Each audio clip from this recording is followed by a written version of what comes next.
નમસ્તે. નમસ્તે બેટા, નમસ્તે. હું જાનકી સુંડાવદરા ગુરુકુળ મહિલા કોલેજમાં અભ્યાસ કરું છું. આગામી 30 ઓગસ્ટના રોજ યોજાવા જનાર ઇન્ટરનેશનલ સેમિનાર અંતર્ગત આજે હું તમારી મુલાકાત શ્રી પુષ્પાબેન જોશી સાથે કરાવીશ કે જેઓ 54 વર્ષથી ગુરુકુળની તપોભૂમિ સાથે સંકળાયેલા છે. આ ઉપરાંત તેઓએ પૂજ્ય દીદીમાના માતૃત્વની છાયામાં પોતાનો વિદ્યાર્થી જીવન અને ત્યારબાદ આચાર્ય તરીકે સમય વ્યતીત કરેલ છે. આ ઉપરાંત શ્રી પુષ્પાબેન જોશીનું કન્યાદાન પણ દીદીમાના હસ્તે થયેલું છે. તેથી આપણે કહી શકીએ કે તેમણે ખરેખર દીદીજીનું માતૃત્વ મેળવેલું. તો ચાલો આપણે પૂછીએ દીદીમાની માતૃત્વની લાગણીઓ શ્રી પુષ્પાબેન જોશી સાથે સ્મરણીય. જ્યારે તમે દીદીજી વિશે વિચારો છો ત્યારે તમારા મનમાં પહેલી છબી કે ક્ષણ કઈ આવે છે? દીદી વિશે વિચારું ત્યારે મારા મનની અંદર ગુરુકુલમાં જ્યારથી આવી ત્યારથી સ્મરણ થઈ આવે છે. હું 1960માં માત્ર 6 વર્ષની હતી ત્યારે આવી. મને સૌથી વધુ વિશેષ પૂજ્ય કુલપિતાજી રાજરત્ન શ્રેષ્ઠી શ્રી નાનજીભાઈ કાલિદાસ મહેતાનું સાનિધ્ય પણ સાંપડ્યું છે. એમની સાથે રહેવાનો મને ખૂબ જ સરસ મોકો મળેલો છે. એટલે આજે એમને પણ મારા વંદન કરીશ. પૂજ્ય સંતોકબા સાથે તો ઘણો સમય રહેવાનો મને મોકો મળ્યો છે, એટલે એમને પણ આજે વંદન કરીશ, યાદ કરીશ. પૂજ્ય કુલપિતાજી તો હું 8મા ધોરણમાં અભ્યાસ કરતી હતી ત્યારથી ત્યાં સુધી એમની સાથે રહી શકી છું. અને એમની સાથે રહેવાનો એક એટલો જબરજસ્ત લાવો કે એમની બાપુજીની, અમે એમને બાપુજી કહીએ, પણ બાપુજી પાસે જઈએ ત્યારે પિતાના મુખ ઉપરથી જે વાત્સલ્યનું ઝરણું જે વહેતું હોય એ હું અદ્ભુત એમનું એ દ્રશ્ય મારા મગજમાંથી ક્યારેય પણ વિસ્મૃતિ થઈ નથી એની. વાત કરું દીદીની, કે આપણે વાત કરી કે દીદીજી સાથે પહેલી મુલાકાત, કે તો વાત એમ છે બેટા કે જ્યારે હું બીજું ધોરણ ભણતી હોઉં કે પહેલું ધોરણ ભણતી હોઉં અને ત્યારે દીદી ગુરુકુલમાં બેઠા હોય, ક્યારેક સરસ્વતી મંદિરમાં બેઠા હોય, ક્યારેક પ્રાંગણમાં બેઠા હોય, ક્યારેક ગુરુકુલના મેદાનમાં બેઠા હોય, ક્યારેક હિંચકા ચોકમાં હોય. અમે રમતા રમતા ત્યાં પહોંચી જતા હોઈએ. હવે 7-8 વર્ષની છોકરીને ગુરુકુલમાં આ દીદીનો આટલું મોટું વ્યક્તિત્વ છે એની શું ભાન હોય? અમારે મન તો દીદી એટલે બસ દીદી, આવડી મોટી વ્યક્તિ છે એવો ક્યારેય ખ્યાલ નથી આવ્યો. એટલે રમતા રમતા જ્યારે પાસે બોલાવે દીદી ત્યારે દોડીને જઈએ. મને બરાબર યાદ છે કે અમને એ ખ્યાલ ન રહેતો કે અમે રમતા રમતા ગયા જ અને મારા હાથ જે ધૂળવાળા છે ને દીદીને અમે હાથ અડાડીએ ત્યારે એને ક્યારેય મને યાદ છે હાથ ખંખેરો નથી એના શરીર, એના કપડા ઉપરથી કે આ ધૂળ છે એ મારા કપડાં બગાડે છે. આવું એનું અદ્ભુત વાત્સલ્ય દીદી પાસેથી અમને મળ્યું છે બેટા. દીદી એ અદ્ભુત વ્યક્તિ છે. ખરેખર આપની સાથેની વાતચીત માત્રથી અમે એક ક્ષણની ઉર્જાનો અનુભવ કરી શકીએ છીએ. દીદીજી સાથેની તમારી પહેલી મુલાકાતનો તમારા પર વ્યક્તિગત કે આધ્યાત્મિક પ્રભાવ કેવો રહ્યો? બસ આ જ કે મને એ વ્યક્તિગત કે હું વિસરી નથી, અમને ખ્યાલ જ નથી કે દીદી આટલી મોટી હસ્તી છે. એટલે એ જ્યારે બાળપણ યાદ આવે ત્યારે દીદીમાનો ખોડો યાદ આવે અને એના ખોડામાં એનું બાળપણ અમારું ગયું છે એમ કહું તો જરાય ખોટું નહીં. આજે પણ જાણે વાત આપની સાથે કરું ત્યારે એમ થાય જ કે જ્યારે દીદી બાજુમાં બેઠા છે અને અમે એના ખોડામાં હાથ મૂકીને વાત કરીએ છીએ, માં સામે જોઈને વાત કરતા હોય એવો સતત અહેસાસ થાય છે. દીદીજીના માર્ગદર્શન પછી તમે તમારામાં કે અન્ય લોકોમાં કયા ફેરફાર જોયા? દીદીજીના માર્ગદર્શનથી ફેરફારોને તો લગભગ ગુરુકુલના તમામ કર્મચારીઓ પર એમના પ્રભાવ હતો. પોતે ક્યારેય પણ બોલ્યા છે એ પ્રમાણે જીવન જીવા છે. દીદી માટે ગુરુકુલ એ એનું જીવન હતું અને ગુરુકુલની દીકરીઓ એ એની જિંદગી હતી. એના સિવાય એને કંઈ જ બીજું મનમાં આવે નહીં. ગુરુકુલ જ્યારે દીદી મુંબઈ રહેતા અને મુંબઈથી જ્યારે ગુરુકુલ આવે, ફંક્શન ઉપર આવે, ગમે ત્યારે આવે, રક્ષાબંધન ઉપર ખાસ કરીને યજ્ઞોપવિત દેવાનું હોય ત્યારે દીદી કરાવે. અમારા આપણા ગુરુકુલના મુખ્ય આચાર્ય છે એ સવિતા દીદી છે, અને એના પ્રતિનિધિ રૂપે એક આચાર્યને બેસાડવામાં આવે છે. દીદી ગુરુકુલ આવે ત્યારે રાત દિવસ ગુરુકુલનું જ એના મનમાં સ્મરણ હોય. તમે વાત કરી કે કાર્યથી અલગ એની શૈલી છે, કે શૈલીથી અને કાર્યથી બે કેવી રીતે એમ જીવન બતાવે છે, તો મારે એક વાત કરવી છે. હું 1978-79 એક જ્યારે મેં હજી શરૂઆત નોકરીની કરી, એટલે કે સર્વિસની કરી હતી, અમારે ગુરુકુલમાં રાષ્ટ્રભાષા વર્ધા સમિતિ તરફથી એ પરમિશન હતી કે અમને કેન્દ્ર મળેલું હતું કે ત્યાં પરીક્ષાઓ દઈ શકે. આખા પોરબંદર જિલ્લામાં એક આપણને ગુરુકુલને જ મળેલું હતું. હિન્દીની પરીક્ષાઓ શરૂ થવાની હતી. હિન્દીની પરીક્ષાઓ રાષ્ટ્રભાષા વર્ધાની શનિ રવિ હોય મોટે ભાગે. શનિ રવિવારે પરીક્ષા શરૂ થવાની હતી. હું આશ્રમ વિભાગમાં એટલે કે હોસ્ટેલમાં રહેતી હતી. તો બને છે એવું કે શનિ ને રવિવારની કોવિડની ને રત્નની પરીક્ષાઓ પૂરી થઈ. 2-3 દિવસ થયા ત્યાં સાંજે 5 વાગે મને અમારા જે ગુરુકુલના વ્યવસ્થાપિકા, જે સાદગીનું પ્રતીક હતા, સુશીલાબેન પંડિત બુવાજી, જે દીદીના ગુરુ હતા, જે વ્યવસ્થાપિકા હતા, એમણે મને બોલાવી. હું ગઈ. મને એમ કે વ્યાયામનો સમય છે અને જાન્યુઆરીમાં 26મી જાન્યુઆરી અમારે રમતોત્સવ હોય, એ બાબતની વાત હશે, એટલે મીટિંગ એ બાબત હશે. હું ગઈ ત્યાં તો મને કલ્પના ન હતી એમ બુવાજી એટલે કે સુશીલાબેન પંડિતે પૂછ્યું કે તમે શનિ રવિ જે પરીક્ષાઓ લેવાની એમાં બ્રહ્મચારિણીઓએ ચોરી કરી હતી? એટલે હું પણ ગુરુકુલમાં જ ભણેલી, એટલે બહુ આડંબર કે કંઈ આવડે નહીં. બહુ સ્પષ્ટ કહી દીધું કે હા બુવાજી, બધા ચોરી કરતા હતા ને ચોપડીમાં જોઈને લખતા હતા. એટલે ઓહો એવું છે. પછી કે કંઈ વાંધો નહીં. એમણે બીજી વાત કરી, બધી વાત પૂરી કરી. હું તો હજી મારા રૂમ પર પહોંચું ત્યાં દીદીના કાર્યક્રમ શરૂ થઈ ગયો. એને પહોંચી ગયો તો મેસેજ કે અહીંયા ચોરી, આપણી દીકરીઓએ, ગુરુકુલની દીકરીઓએ, રિઝલ્ટ એને સારું નથી જોતું, સત્ય વસ્તુ જોઈએ છે. એટલે એમને ખબર પડી અને મને બીજે દિવસે ધીરેન્દ્રભાઈને એને મુંબઈથી ગુરુકુલ મોકલા પોરબંદર. ભાઈ ધીરેન્દ્રભાઈ મને બોલાવી બીજે દિવસે. મને કે બેન, હું જ્યારે ગુરુકુલમાં અંદર આવી કે હું તો આવું બુવાજીને કહીને આવી છું, એટલે બધા ગભરાઈ ગયા કે હાય રે આવતું કેમ કઈ આવી, હવે આપણો તો વારો ચડી જશે, બધાને ગુરુકુલમાંથી કાઢી મૂકશે, એમ ગભરાઈ ગયા બધાય. પછી બીજે દિવસે ધીરેન્દ્રભાઈ આવ્યા, પૂજ્યભાઈ, અને એમણે મને પૂછ્યું, મને બોલાવી ફરીથી, મને પૂછ્યું કે બેન આ ચોરી કરી છે સાચી વાત? હું તો ગભરાયેલી જ હતી. એટલે મેં કીધું ના ના ભાઈ, કંઈ કોઈએ ચોરી નથી કરી. કારણ કે મને જે ત્યાં સ્ટાફે બધાએ એમ કીધું હતું કે જો તું આમ કહી આવી તો હવે અમને બધાને કાઢી મૂકશે, હવે શું થશે, દીદીનો વાર, આપણે દીદી પાસે ચડી ગયા વારો. એટલે મેં કીધું ભાઈ ના ના, મેં કીધું કોઈએ ચોરી નથી કરી. ભાઈ હસવા માંડ્યા અને કે કંઈ વાંધો નહીં, તમે જાઓ.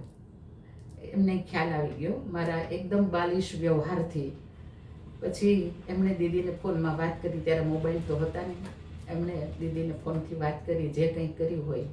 બીજે દિવસે અમને ખબર પડી, અમારા ગુરુકુલના આચાર્યના પેડ ઉપર રાષ્ટ્રભાષા વર્ધા સમિતિએ કાગળ લખાયો અને લખ્યું કે અમારી ગુરુકુલની દીકરીઓએ પરીક્ષા દેતા ચોરી કરી છે, એટલે એ તમામ વિદ્યાર્થીઓને તમારે ફેલ જાહેર કરવાની છે. એટલે બધાએ નહોતી ચોરી કરી, પણ જેણે ચોરી કરી હતી એને તો કરવાના, પણ નથી કરી સાથે રહ્યા હતા એટલે એને પણ કરવાના. એટલે તમામ એ વર્ષનું અમારું, એટલે કે 79નું જે રિઝલ્ટ હશે રાષ્ટ્રભાષા વર્ધા સમિતિનું, એ તમે આજે પણ ચેક કરી શકશો કે એ બધાને અમને ફેલ કર્યા હતા. એટલે ગુરુકુળનું સારું દેખાય એટલે નહીં, સત્ય વસ્તુ પર જવાનું છે અને બોધ મળે કે ક્યારેય પણ આપણે ખોટું ચલાવતાય નથી અને ખોટું કરતાય નથી. આમ એનું કાર્ય છે ગુરુકુળને શ્રેષ્ઠ બતાવવાની, સત્ય વસ્તુને બતાવવા માટેનું. અને એ કારણે આજ મને હજુ પણ આજે એ જ દિવસ એમને જાણે નજર સમક્ષ આવતું હોય એવું લાગે જ કે દીદી અમને આ રીતે, પછી કોઈને એક શબ્દ કીધું નહીં, કોઈને ગુસ્સોય નહોતો કર્યો, પણ આખા ગુરુકુળનું એ રિઝલ્ટ ત્યારે બંધ કરાવી દીધું. આ વસ્તુ છે દીદીની. ખરેખર પૂજ્ય દીદીમાનું વ્યક્તિત્વ એટલું મહાન હતું કે લોકો તેમના કાર્ય માત્રથી પ્રેરણા મેળવી શકે. બેટા એક વાત બીજી કરું કે જ્યારે એમનો પ્રભાવ એટલો જબરજસ્ત હતો કે જ્યારે વિદેશ ગુરુકુલમાં મને એમનું એક સાનિધ્ય પણ હું રહી છું, આપણને ખબર જ છે. એટલે કે એમનો જે નૃત્ય જે એમને દ્વિતીય ઉષાનું મળેલું છે મણિપુરમાં, એક એનું અદ્ભુત એમનું એક માન સન્માન છે. તો એ દરમિયાન ગુરુકુલમાં એમણે એક રજૂઆત કરી હતી પોતાનું નૃત્યની. એ જોવાની તક પણ મને સાંપડી છે ગુરુકુલના સ્ટેજ ઉપર. અને કલાને માત્ર ઈશ્વર સમીપ પહોંચવાનું સાધન ગણતા હતા. એ નૃત્યને એ વિલાસ માટે, ભોગ વિલાસ માટે નહીં, પરંતુ એ કલા છે એ તો ઈશ્વરને પરમને પામવાનું પરમ માધ્યમ છે એમ તેઓ માનતા અને વારંવાર કહેતા હતા. ખરેખર પૂજ્ય દીદીજીના મતે કલા એ માત્ર મનોરંજન માટે નહીં પરંતુ આધ્યાત્મિક પ્રાપ્તિનું સાધન છે. તમારા જીવનનો કોઈ એવો પ્રસંગ કે જ્યાં તમે પૂજ્ય દીદીજીના માતૃત્વની ભાવનાને વ્યક્તિગત રીતે અનુભવી હોય? હા, જરૂર. આમ દીદી જનેતા કોઈ ના નહોતા, પણ મા ગુરુકુલની હજારો દીકરીઓના હતા. અને મારું તો એમણે કન્યાદાન કર્યું છે અને એ ખરા અર્થમાં એક જનેતા બનીને ઊભી રહી છે. એનું એક ઉદાહરણ તમને આપું. 2003માં દીદીની તબિયત બરાબર નહોતી, એ પોતે અશક્ત થઈ ગયા હતા. અને બને છે એવું કે 2003માં મારા પતિનું અવસાન થાય છે એક્સિડન્ટમાં. એમને ખબર પડે છે, એટલા બધા એ અકળાઈ જાય છે, સતત ટેન્શનમાં આવી જાય છે. અને ગુરુકુલમાં અમરશીભાઈને અહીંયા ફોન કર્યો, સ્વસ્તિ ભવન, આખા ગુરુકુલને મારી ઘરની બહાર ઊભું કરી દીધું. અને શબ્દ એમના એ રહ્યા કે જોજો મારી દીકરી એકલી ન થઈ જાય, જોજો એ મૂંઝાઈ ન જાય. અને એ દીદીએ એક મા તરીકેની, એક જનેતા તરીકેની જબરજસ્ત ભૂમિકા ભજવી. મારે નોકરી નથી કરવી, મારે ગુરુકુલ આવવું નથી, પરંતુ મને પટાવી, મને સમજાવી અને ગુરુકુલ લઈ ગયા. ત્યાં મને નવેસરથી સેટ કરી. એમને ખરેખર એક મા કરે એ જ કામ એને કર્યું છે. આ કામમાં ધીરેન્દ્રભાઈ, મિતાભાભી અને સુરેશભાઈએ પણ બહુ જ મોટો ફાળો છે. આમ ખરા અર્થમાં એ મારી મા બનીને ઊભી રહી છે, એને ક્યારેય ન વિસરી શકું. ખરેખર દીદીજી એટલે સાચા અર્થમાં રસ્તો બતાવનાર અને માર્ગદર્શક. સાચી વાત છે બેટા. દીદી સાચા અર્થમાં એક મા છે, માર્ગદર્શક છે. એણે સંસ્કૃતિના જતન માટે જીવન પસાર કરેલું છે. ગુરુકુલની દીકરીને કાંટો વાગે તો એને બરછી વાગે. ગુરુકુલ જ્યારે 1936માં જ્યારે પાયો નખાણો અને 37માં શરૂ થયું, ત્યારે ત્યાં આપણું જે અત્યારે કોલેજ વિભાગ અને ગુરુકુલ વિભાગ છે, ત્યાં જંગલ હતું. અને એ ગુરુકુલને એ ગોલ્ડન સ્પૂન સાથે જન્મેલી એ સવિતાએ ગુરુકુલના મેદાનમાંથી કાંટા વીણેલા છે કે મારી દીકરીઓને, મારી ગુરુકુલની દીકરીઓને કાંટા ન વાગે. ગોખરું બહુ હતા એમાં, તો એ ગોખરું એ દીદીએ વીણેલા છે. આમ ગુરુકુલ માટે પોતાનું સમસ્ત જીવન ન્યોછાવર કર્યું, અવિવાહિત રહ્યા અને બાપુજીને આપેલી એણે ભીષ્મ પ્રતિજ્ઞા કે હું ગુરુકુલ સંભાળીશ, માત્ર 13 વર્ષની વયે. અને એ જિંદગીભર એનું પાલન કરે છે. આવા એક કહીએ કે સમર્પિત, દેશને સમર્પિત, ગુરુકુલને સમર્પિત, નારી જાતિને સમર્પિત એવા દીદી અમારી સૌની માં હતી. આપની સાથે સંવાદથી એવો અનુભવ થાય છે કે ખરેખર દીદીજીનું વ્યક્તિત્વ ખૂબ જ તેજસ્વી હશે. દીદીના વ્યક્તિત્વની તો શું વાત કરું. એક નાનકડી વાત કરી દઉં.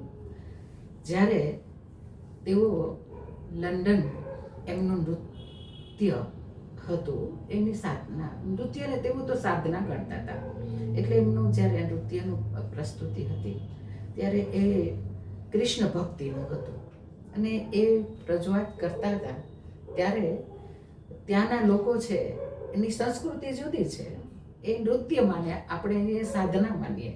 તો બેઠેલા પુરુષોના હાથમાં શરાબના પ્યાલા દીદીને નૃત્ય કરતા કરતા દેખાઈ જાય છે. અને એક જ શબ્દ બોલે છે કે આ ઈશ્વરની આરાધના છે, નહીં કે લાલસા. અને તરત જ બધાના હાથમાંથી પ્યાલા છૂટી જાય છે. ખરેખર એ દીદીનું વ્યક્તિત્વ અદ્ભુત હતું, અદ્ભુત. જો તમારે દીદીજીનું ફક્ત 3 શબ્દોમાં વર્ણન કરવું હોય તો તે શું હોઈ શકે? દીદીના 3 શબ્દોમાં વર્ણન કરવું હોય તો એ વેદ અને વિજ્ઞાનનો સમન્વય, એટલે કે સંસ્કૃતિને જાળવીને આધુનિકતાને અપનાવવાની વાત કરે છે. મારે કાકા કાલેલકરે આપણા ગુરુકુલમાં પૂજ્ય કુલ પિતાજીનો 81મો જન્મ જયંતિ હતી. આપણું જે અત્યારે કોલેજ છે, આપણી કોલેજ, એમાં સામે મેદાન જે છે એમાં એ પ્રોગ્રામ હતો. શ્રેણી બીજાણંદનું નાટક હતું. કાકા સાહેબ કાલેલકર અને દેશના મૂર્ધન્ય કવિઓ અને લેખકો અને ઉદ્યોગપતિઓ ત્યારે આવી. 1968-69ની હું વાત કરું છું. અને ત્યારે નૃત્ય નાટિકા જોઈને કાકા સાહેબ કાલેલકરે મને કીધું હતું કે તું તો કલાની દેવી છો, કલાની આરાધક છો. અને દીદીને એમણે જે બિરદાવ્યા છે એમના ફોટો પણ આજે જી ગુરુકુલમાં છે. તો દીદીને સંસ્કૃતિનું જતન કરવું છે અને આધુનિકતાને અપનાવવી છે. આવા આ દીદી એ કલા, સંસ્કૃતિ અને વિજ્ઞાનનો સમન્વય એટલે ડૉક્ટર સવિતા દીદી, અમારી માં. શું તમે ગુરુકુળ વિશે કંઈ કહેવા ઈચ્છો છો? હા, ગુરુકુલ વિશે આમ તો ગુરુકુલનો જે કરિક્યુલમ છે એ ડૉક્ટર સવિતા દીદીએ જ્યારે શરૂઆત કરવાની હતી ત્યારે વિશ્વના વિવિધ દેશોમાં જઈ અભ્યાસ કર્યો છે, શૈક્ષણિક સંસ્થાઓનો. અને જ્યાંથી જે એમને અનુકૂળ આવ્યું ને આપણી સંસ્કૃતિને અનુકૂળ જે છે એનો સમન્વય કરી ને આખી સવારના 5 વાગ્યાથી રાતના સુવા સુધી, એટલે કે પ્રાતઃરગ્નિથી શરૂઆત થાય અને શિવ સંકલ્પ એ અમારી રાત પડે સુવાનો સમય થાય. ગુરુકુલને જાણવું હોય, ગુરુકુલની ભાવના શું છે, ગુરુકુલ શા માટે છે અને ગુરુકુલની દિનચર્યા શું છે. ગુરુકુલમાં વ્યાયામ કરાવવામાં આવતા તો તલવાર, ભાલા, લાઠી, લકડી, લેઝિમ કે પછી છુરા પણ શીખવાડવામાં આવતા. તો એ તમામ વિશે જો માહિતી એક માત્ર ને માત્ર આ આર્યકન્યા ગુરુકુલને બુક વાંચશો તો એ ગુરુકુલનો હેતુ એમાં સમજાઈ જશે. આમાં તમામ બાબત છે બહુ જ સ્પષ્ટપણે, અને મેં અનુભવેલી વાત આમાં લખી છે. ધન્યવાદ બેટા. આજે શ્રી પુષ્પાબેન જોશી સાથે સંવાદ કરીને અમને દીદીજીનું એક નવું જ સ્વરૂપ જાણવા મળ્યું. વાત્સલ્યની મૂર્તિ અને માતૃત્વના ઝરણા સમાન દીદીમા માટે મને અમુક શબ્દો કહેવા ગમશે. રાત જેટલી અંધારી, તારાઓ તેટલા જ તેજસ્વી, સંવેદના જેટલી ઊંડી, દીદીમા એટલા જ નજીક. દીદીને રેઠા મેલ તમારું મનડું નથી માનતો, દીદીને રેઠા મેલ તમારું મનડું નથી માનતો, મનડું નથી માનતો મારું, મનડું નથી માનતો મારું, દિલડું નથી માનતો, દીદીને રેઠા મેલ તમારું મનડું નથી માનતું. દીદી વિશે વાત બંધ કરવાનું, મનડું નથી માનતું, મનડું નથી માનતું.